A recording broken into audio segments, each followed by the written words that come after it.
Well, hey, the Cowboys won a wild one in Washington. Let's talk about it. What is up, everyone, and welcome into A to Z Sports Dallas Primetime. I am your host, Mauricio Rodriguez, streaming with you live every Sunday and Thursday night at 8 p.m. Central, and catching up with you Mondays, Tuesdays, and Wednesdays with quick-hitting videos. But today we are here to discuss our game result that we were not expecting, if we're being honest with ourselves. We were not expecting the Cowboys to go into Washington and beat the Commanders. Mind you, score 34 points by doing so. And of course, if you consider how things played out, it was even wilder than that. We'll talk about the win. We have 4 key takeaways that we'll get towards the end of the show. Of course, we'll talk about all the wackiness and the wildness that existed for the end of the showdown. But before we do any of that, I want to get across a quick note on tanking, because I've seen several levels of fans being upset at the Cowboys winning on Sunday versus the Commanders, and I wanted to hit on some of those. First and foremost, and I'll start with perhaps the loudest one, the whole thing about, the Cowboys are missing out on Travis Hunter. The Cowboys were pretty unlikely to land Travis Hunter to begin with. Cowboys basically had to lose out to have a chance to land the top wide receiver and arguably the top cornerback in the class, right, from Colorado. Because I think there's a very legitimate chance that Travis Hunter ends up being the first non-quarterback off the board by the time we get to April. So if that's the whole thing you're upset about, it was pretty unlikely from the get-go. We could dream right about Travis Hunter wearing the star, but I think that one was a tough one to ask for from the start. That's the first note that I have on tanking. I think the most important one, though, is I want to clear up how important it is to know that players and coaches do not tank. That does not exist in the NFL. Because I've seen tweets and I've seen posts from people that are like, man, they should have known better. The Cowboys need to lose so they can have a better draft pick in April. That is just bananas. Like, if you're thinking along those lines, you better be talking about the front office and the front office only. Because the coaches are not out there tanking. Coaches might not even be around to benefit from that draft pick next year, because Mike McCarthy, Mike Zimmer, all of them are on the hot seat. So if that's your whole takeaway from this game, you better reassess, because the players and the coaches are not tanking, specifically and particularly the players who are out there putting film that might dictate if they get a job next year or not, right? Especially with the non-stars, right? Like, even Eric Kendricks, for example, a veteran that might be past his prime, he is playing, if it's not for a playoff trip and just for the sake of winning, he's trying to play well so he can find a better job or a starting job next season. So that does not exist in the NFL. If you think that they're out there trying to tank from a player perspective and a coaching staff perspective, a front office might tank. And I don't know if these happen or not, but maybe if you're a front office, maybe you do want to tell your coaching staff, hey, let's not play Trevon Diggs, or let's not play Zach Martin, or let's not play Tyler Smith. Now that happened. Cowboys still won. So my big thing here is, don't believe for a minute that tanking exists in the NFL from a players and coaches perspective. And then thirdly, and I'll just add, if you're a football fan, if you're a Cowboys fan, wouldn't you be happy for the players? Because, man, they've had it rough this season. I think if you're a fan, at least 24th of November, why are you suffering for the NFL draft? It's too early for that, man. Just enjoy the fact that it was a wild, wild game. It was a wild win. And just enjoy it. That's my take, at least. Now, with all that being said, though, we can start talking about this game. Man, it was wild. It was insane. And we'll get into some of the takeaways, like here Troy says, so much for this player is a bust and that player can't ball, folks. We'll talk about a lot of these players. Justin says, Jerry doesn't even know how to tank properly. We need a rebuild. And although I agree the Cowboys will need a rebuild in 2025, and having a draft pick is obviously better than having a worse draft pick, right? Again, players and coaches, they really cannot, they're not going to tank. They're absolutely not going to do it. Players and coaches. Now, front office, again, if the Cowboys were trying to force Dak Prescott back from injured reserve, then I would be like, okay, I wouldn't be happy about the Cowboys doing things that way, because that would mean they're risking the quarterback and they're trying to get back into the thick of it for the 2024 season. And there I would be, okay, what is this front office doing?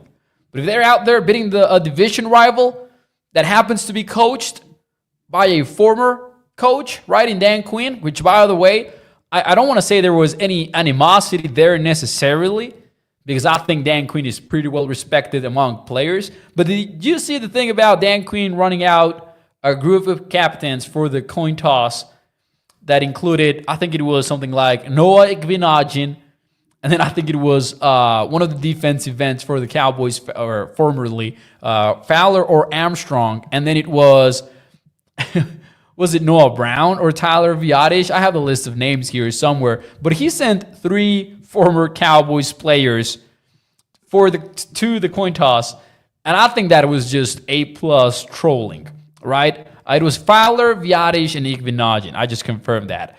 So there was some noise to that from the start, right? Cam says only happy because we beat Dan Quinn, right? And that's the thing a lot of people are excited about. You got to be happy about, having this win over a division rival. Now, Rex says over here, I can purchase a nice mic and a good background and let my 6-year-old granddaughter comment. Oh, Rex. Oh, you're still here after commenting this a couple of minutes ago. People listen to this dude. Is he out of middle school? I didn't read that before I started reading it. So shout out to you. Thank you for staying around and listening to the show, my man. Mauricio, what's up, Joey Vela? Billy says, top 5 offense couldn't put us away with how bad we've been struggling this year. Just beat the NFC East teams the rest of the way. Man, that would be exciting, wouldn't it? But anyways, let's get into it, man. The whole sequence towards the end of that game was absolutely insane.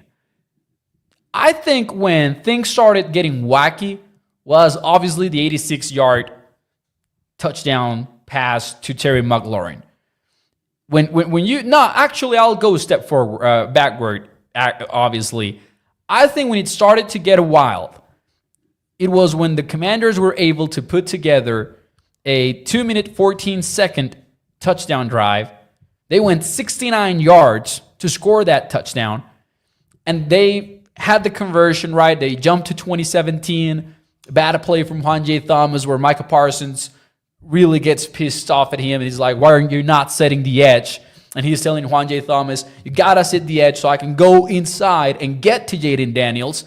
Instead, Juan J. Thomas tries to go inside, and Jaden Daniels can go outside, and there's no chance of Micah Parsons reaching Jaden Daniels in time. Never gonna do it, right? So the deficit goes down to 3 points. The Cowboys are up 20-17. And you're not going to let me lie, Cowboys Nation.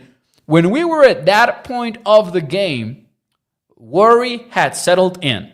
At that point, we were absolutely concerned that the Cowboys might lose the game.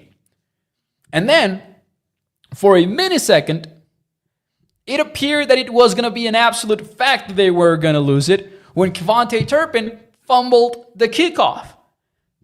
But then he picks it up, does his thing, the way that he's described it, and I think it's evident when you're watching it. He started to run right. He said, when I don't have a shot, this is what I do. Started to run right, so the Commanders' kicking team started to run left, and then when they were committed, Kevontae Turpin hits them with the spin move, and suddenly, nothing but grass in front of him. What a play from Kevontae Turpin. Now, the wildness did not stop there. No, sir. Terry McLaurin, 86-yard touchdown. That reminded me, you know what play that reminded me of? And one of you might know the exact year this happened in. I'm not sure. I want to say 2015, but I don't think so. It had to be later than that. That reminded me of the Kansas City Chiefs playing at AT&T Stadium.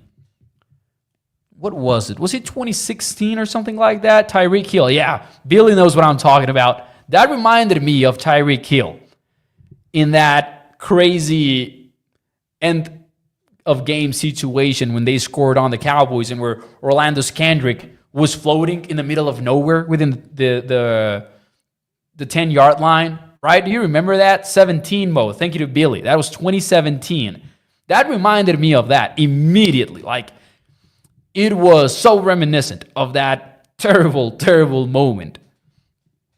And then they end up missing the extra point, which was wild. Now, this is where it gets kind of like controversial, I think, a little bit. I mean, amid all the craziness, not that it ended up mattering at all. But Juan J. Thomas returns the onside kick for a touchdown. Should have gone down if we were being completely objective and if we were being cold about this whole thing. Juan J. Thomas should have gone down because that meant the game was over and the Cowboys would have won the ball game right there. But he scored a touchdown. For the fun of it, for the fun aspect of it, hell, I'll take it, right? You're scoring on the division rival. Who's going to complain about that? But you could argue, that gave the Commanders another shot because now they could answer with a touchdown of their own, as unlikely as it would seem at that point. Nothing was ruled out because of the way the game was going. So it was a little bit interesting. Tommy says, I was mad at Thomas there too. And yeah, I think at that moment, personally, I was laughing hysterically at everything that was going on. Like I couldn't believe it, right? It's more exciting that way, says Justin. Absolutely. I don't know if I was mad. I just knew, okay, I'm enjoying this, but this is not exactly what you should be doing. This is not right. Right? So I think, for the fun of it, let's do it, Juan J. Now, and Thomas says, put it this way, I felt we lost after all the stupidity I saw those last 3 minutes. That's a good way to put it. Bealis says, Dan Ceed's return for a touchdown against Atlanta is what Thomas' touchdown reminded me of on the inside kick. Oh, yeah, that's right. That's right on that wild, wild game in 2020. But it was a wild sequence of events. I gotta say this though, obviously you gotta enjoy it as Cowboys fans, but you gotta agree. The Cowboys, let's say they lose after the Terry McLaurin touchdown. Let's say they go for 2 and they win. I think it would have hurt because of the way things were going and the way the season is going. But you gotta agree, it had to burn Commanders fans when they missed that extra point. When they were like, oh boy, we are back in it. We're going to overtime. There's no way Cooper Rush beats Jaden Daniels in overtime. There's no way. That had to be going through their minds after that Terry McLaurin touchdown. They had to be going, the Cowboys, man. And then they missed the extra point, which was a wild day for special teams, by the way. To the point where Cowboys-wise, you have to be slightly concerned about the John Fassel unit, at least. We knew about the fake punts and all of that, but there was a field goal block followed by a field goal miss, and then Brandon Aubrey got back on the right track, of course, towards the end of the game. But then they got a punt blocked, and it was like, what is going on with these special teams? Not that it matters a lot within the context of the season, but it was a wild game of special teams when things were going so wrongly on the early portion of the game, and then it kind of flipped for the Cowboys. I think Mike McCarthy called it a story of 2 halves in post-game presser, and I think that was made evident with the whole thing about Kevontae Turpin and all that, man. And Billy says, we get sounds from the sideline this week. I cannot wait. Yeah, that's fun. That is fun for sure. The last time the Cowboys won was October 6th versus the Steelers. Now, the Justin Field-led Steelers, by the way. But anyways, let's get into some takeaways, man. Before we do that, though, let me say something, man. Cowboys, from here on, and by the way, we'll get to 4 takeaways. We'll talk about Tyler Guyton. We'll talk about Cooper Rush. We'll talk about important things that matter moving forward. But before we do that, I do want to say the Cowboys are winners from here until Thursday. On Thursday, they got to do this thing again. They got to go and beat the New York Giants at AT&T Stadium. But since they are winners, I do want to talk. You know where they should go? They should go to Texas Card House, where they can play poker and show that they're winners at the table as well by joining, just like you can, the premier poker experience where you can meet the thrill of the game and the excitement of the community. If you play cards, you know how important community is. You can visit any of their 6 Texas locations, highlighting the Dallas and Las Colinas venues. Texas Card House offers a unique blend of luxury, sophistication, and camaraderie for poker aficionados. That goes if you are a seasoned pro, or if you're maybe just a poker rookie, you're starting out, you're learning. If a flush beats a straight, you're learning everything. You can go join a welcoming community at a top-notch facility located near you. And by the way, when you go, just mention A to Z Sports. If you mention A to Z Sports, you will get a free month of membership access and free hours to play at the club. That's valid at the Dallas location and the Las Colinas location for Texas Card House. Or you can go to their website and use AZ Sports online to get these benefits. Shout out to Justin, who says that's where I play poker too. That's where the Cowboys should go play poker now that they're winners. At least from here until Thursday, by the way. I would go Tuesday for the $2 Tuesday, right? But anyways, let's get into the takeaways. My biggest one, and I think this matters, and specifically for the purposes of prime time, because on Thursday, I shared some theories with you. I was like, you know what? It kind of feels to me that the Cowboys are going to play Cooper Rush on Sunday, and then they're going to do the switcheroo at a quarterback ahead of Thanksgiving. Now, the reason behind my theory was that the Cowboys offense was struggling and that the prices for Thanksgiving were pretty damn low. I don't know if they've changed after today's win, but that was my logic. But I think after today, Cooper Rush has bought himself so much time. I don't know if he gets benched at all this season. So Cooper Rush had a good game, ladies and gentlemen. Cooper Rush did what he was asked to do. 75% completion rate. Cowboys surprisingly gave him a pretty clean pocket for most of the game. And I say surprisingly because they've struggled for most of the season at tackle. And now you're playing with backup guards, plural, because you had TJ Voss on the right side, on the left side, and then you had Brock Hoffman on the right side. And Cooper Beebe was, by the way, misfiring on some of the snaps. At least a couple of them were pretty high. Cooper Rush did his part. He had 2 touchdown passes as well. He found, obviously, a Luke Schoonmaker wide open over the seam. And then he found Jalen Tolbert. He should have had at least one more completion if you factor in Tolbert's drop. And I mention it not to knock the young wide receiver.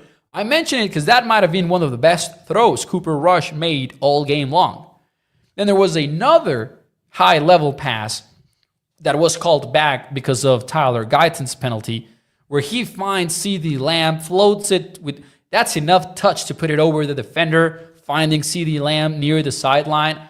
I think, honestly, Cooper Rush played a pretty good game.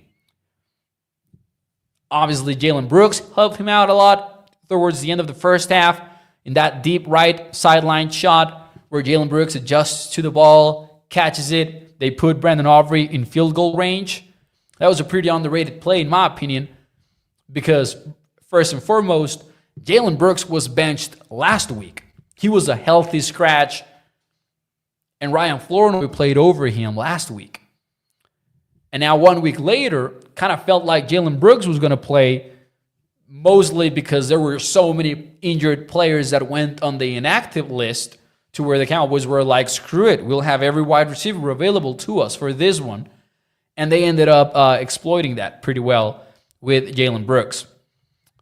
Jonathan Mingo had a catch, but other than that, so that was a cool play as well. But I think Cooper Rush did enough to confirm that, hey, forget about getting Trey Lance in here. And by the way, one of my other takeaways is the Trey Lance packages suck. The Trey Lance package, whatever it is, man, it sucks. Gotta get rid of it or gotta figure out a way to make it work. Because here's what I think of the whole Trey Lance package thing. The Cowboys get to 1st and goal, he goes in. You gotta admit, the two quarterback system, the odds are stacked against you, mostly, in the NFL. Might work a little bit in college. In the NFL, though, rarely does it work. You know who kind of pulled it off? The Steelers the other day on Thursday Night Football with Justin Fields. The problem with doing the two quarterback thing where you get the dual threat guy in for a few plays, you got to be very careful with it because you are kind of letting the defense know what your intentions are. You might catch them off guard, but you're kind of telling the defense, we're doing something different. And by going from Cooper Rush to Trey Lance, you're kind of telling them, I want to use Trey Lance's legs. So there's a high probability Trey Lance is either running a designed QB run, or I'm running a keeper, or he's going to do something on the run. That ball is snapped on 1st and goal. The entire Commanders defense is flowing immediately to the play side. They knew exactly what was going to happen. And that you might get away with that. You might get away with the opposing defense knowing what you're up to. But if you're going to do it, your execution needs to be airlock. Like, it needs to be perfect. Luke Schoonmaker cannot miss a block the way that he does in the running game if you're doing this thing. Because that Trey Lance run, it was dead before you even got it going. Like, Schoonmaker misses his block, Trey Lance has no shot at doing anything. And then, so that's one thing. Later in the game, the Cowboys are near the Commanders' 35-yard line, and they do the thing where Trey Lance goes in, runs a play, he hands it off to CeeDee Lamb, so you're kind of changing it up a little bit, and then gets pulled from the game. And Greg Olsen said this on Fox, and I got to say I agree. I don't know if they got to give him a full drive to make the Trey Lance package have a little bit more sense. I don't know if they got to do a full drive, but you got to have at least like a 5-play sequence, right, that you're running where you're kind of playing this chess game of, oh yeah, we want to run it, but in one of these plays we're going to throw the ball and you're not going to expect it. There's got to be something else to it. There's got to be something that goes on when you get Trey Lance in there other than he's in for one play and we're likely going to run it. I don't like what they're doing with the Trey Lance thing. That doesn't mean necessarily get rid of the entire package, but either get rid of it or do something with it that is not just the one play. The one play and we'll pull him out. The one play. It doesn't make a lot of sense. Now, by mere logic, if you're going to do it, you got to practice these plays, as Tommy says here. They need to practice it more if they're going to do it. He says it didn't look like they practiced it too much. If you're planning, and maybe this isn't the plan, right? But if you're running 2 of these plays, chances are you were not planning to run many. So you're not dedicating a lot of time to these plays, I would assume. Trey Lance said that he's just practicing with the scout team. He said that during the week. I don't know, man. I just don't know what they're doing with it. I don't like it. Brian says when Trey Lance plays, I think CeeDee's left too soon and gave the direction of the play away. CeeDee was supposed to get the fake pitch, but he was too far away. So that's on the second one, the 35-yard line one. Yeah, it kind of feels like, and Brian's point plays into Tommy's point about them maybe not practicing too much. I don't fully like the whole Trey Lance package thing. I think they gotta either tighten it up or just get rid of it. And I think part of tightening it up, it might be just have a real 5-play sequence or something that you're going to do with Trey Lance, that when you're going to do it, you're going to commit yourself to it. You're not just going to go for a run, and then pull him from the game. I don't know. But anyways, more takeaways from the game. Let's talk about Tyler Guyton, shall we? Tyler Guyton was called for 4 penalties on Sunday. Had the holding early in the game, which I'll cut him some slack. That was not a hold. You look at the replay, that guy just goes to the ground. Tyler Guyton is doing his job, blocking him. Goes to the ground, gets called for a holding. That was a drive killer. He didn't hold anybody. So I cannot blame him for that one. I cannot blame him for winning a block. But then you get called for illegal formation. You get called for another illegal formation. You get called for a false start. That's 3 pre-snap penalties in the second half. Some of which were very important to the game. What on earth are you thinking, right? So here's the thing, though, about the Tyler Guyton game. You cannot just shrug off 3 penalties, but other than that, he kind of was playing pretty well, particularly in the first half. In pass pro, he was pretty damn good on this game. This is just based on the live broadcast. Maybe when we go into the old 22, we find something else. And to be fair, it wasn't like he was playing one of the best defensive ends in the league. He was playing a lot of, Baptist out there. He was playing Armstrong, Fowler. It's a solid rotation, but he doesn't have the top dogs in it with the Commanders. He was playing solid. That's what makes it even worse that he's having these penalties. If he was penalty free for this Sunday, he would be a positive takeaway from the game, because we would be talking about how he looked actually blocking. But you cannot line up properly in week 12? Come on, man. I always say, hey, the false start, I can live with those. I mean, not the false starts, the holdings, because they're an execution-based penalty. There you got to beat, so you had to hold the guy. I can live with that. But if you cannot line up properly, what the heck? That is just unacceptable. Now, on the other hand, do we like how the Cowboys are handling it? Because I think that's worth another conversation. Because Tyler got pulled several times from the game. He got pulled after they did the tackle over play where they sent him to the right side. So you got Terrence Steele and Guyton to the right side and a tight end next to the left guard on the other, the unbalanced line play.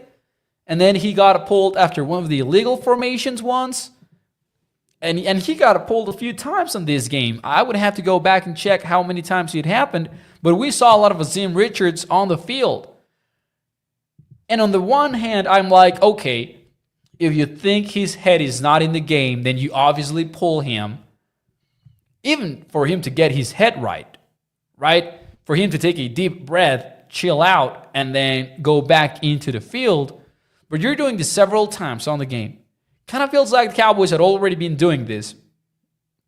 Maybe he was hurt. Maybe they were pulling him because he was hurt. But there were some other moments this season where they kind of like held him back a little bit. Even when he was inactive, some people, the Brian Broaddus quote about him learning the difference between hurt and injured that we talked about here on Primetime as well. Like, I just want the Cowboys to pick a lane too there. Like, are you going to give Tyler Guyton all of the reps because you want him to develop for next year? Or are you going to bench him multiple times seemingly throughout the game? Because it was a weird sequence. I don't know what the snap count is going to be, but they were rotating the left tackles. That is just weird. I'm not against benching Tyler Guyton, but kind of stick to it if you're gonna. Why are we rotating left tackles like they're defensive ends? Like they are the number 3 wide receiver. Doesn't make a lot of sense to me. And even though I understand doing it and being like, okay, they needed to, and they needed Tyler Guyton to chill out, I just don't love the whole thing about benching the first round rookie whenever he gets called for a foul. Oh, because they benched him with the holding as well, I think. I don't know if Tyler Guyton is going to work out. But that's one thing. You messing with the flow of the game like that is another thing, in my view. And the flow of the game, I mean for him and for the offense, because it cannot be fun for an offense to have a rotating left tackle. Doesn't make sense. Now, with that being said about Tyler Guyton, too early to call him a bust. I do think it's too early for that. But I do think a lot of questions are on the table right now. One of them is the Cowboys drafted Tyler Smith, and he had a lot of question marks when they got him. His rookie season was not this bad. There weren't as many question marks with him as his rookie season went on. When he was drafted, there were a lot. When he actually started playing, those vanished. Right? And with Tyler Guyton, we thought maybe that would happen after we saw his very strong training camp and his very strong preseason. But right now, you do gotta admit, he's likely gonna be on the starting lineup next year, but I don't know how good he's gonna be. It's a question mark. Now, we know Terrence Steele is leaving, probably, hope so, because Cam says still gotta go. And Justin says Guyton is playing out of position. So that brings up another question. If you're likely going to cut the right tackle, do you consider playing Guyton where he played in college? I don't know that he's going to fix all of his problems like that, but it might go a long way. Now, I also do not love the whole snip-snap thing of moving a player from position from one year to another. But if you're going to make the change, you got to make it now. So I do wonder if that's a thing that might happen towards 2025. I don't think they would do the change right now. Although at this moment, it wouldn't be too crazy to be like, okay, Richards, you stay at left tackle. Guyton, you go to right tackle. That could be a smart move based on the season and how it's going. I know people don't like to move offensive linemen around like that sometimes, and I would agree if the Cowboys were trying to get to the playoffs and win in the playoffs and all that. But since this season is pretty much done, why not try it? I don't know. I'm just thinking out loud here. What you're doing right now, it's not really working, clearly. So I'm just saying. And Justin says precisely this. Still it's done, so might as well play Guyton at right tackle now. Yeah, and I agree. I think that's definitely something to at least talk about. But anyways, ladies and gentlemen, that will be it for us tonight here on the show on ADC Sports Dallas Primetime. I don't know if maybe I was missing one of the takeaways. The other takeaway was, holy smokes, Josh Butler. Hi. Josh Butler looked good. Another former UFL player. Josh Butler was one of the biggest reasons why you stopped the Commanders' offense so much. Forget about the show being over. Let's talk a little bit longer. Commanders, man, they might be frauds. I don't want to take anything away from the Cowboys, but they've lost 3 in a row. Could it be 4 if it wasn't for the Hail Mary versus the Bears, where Tyreek Stevenson, the Bears defensive back, was talking trash to the Commanders fans? They could be 0-4 in their last 4 games. You look at the numbers, that offense has fell off a cliff. And I say cliff because Cliff Kingsbury had the same issues in Arizona. When they got to that half mark of the season, the offense just fell off. First half, Arizona offenses, when Cliff was the head coach, they were cooking every single year. Kyler Murray, boom, boom, boom. Second half came around, boop, decline immediately. Way down we go. And that's happening right now with the Commanders. So I don't know if that's a sign of concern for the Commanders. I would be concerned. I'm pretty down on them now as far as playoffs go. They're likely going to make it. They're likely going to show up. But there's no way the Commanders end up advancing deep into the playoffs, right? There's no way, the way that they're playing. But now, I think the Cowboys were able to be as successful as they were because they were pressuring Guyton Daniels. A lot of it was Micah Parsons, man. Micah Parsons being back on the lineup continues to be huge. But you're also seeing Oza make some plays. You're seeing Chauncey Goldston make a lot of plays. And then some well-timed blitzes from Mike Zimmer also. Good stuff is happening on the defensive side of the game. And then you add to that even though you're down Trevon Diggs, Josh Butler can actually play cornerback. Oh, that's great. Josh Butler looked like Darrelle Revis out there at times. It was pretty fun to watch. Is he going to keep that up? Not likely. But pretty good game from Josh Butler, and something that definitely I was not expecting. Justin says, Josh Butler for real. Troy says Butler player of the game on defense. Easily. Cam says, only thing I know about Washington was only their quarterback was legit. Oh yeah, Jayden Daniels is legit based on what we've seen so far. But then again, man, with these QBs, you got to wait because what can you tell me about CJ Stroud, for example? Arguably one of the best rookie seasons in recent memory across the NFL, and he looks like a different guy this year.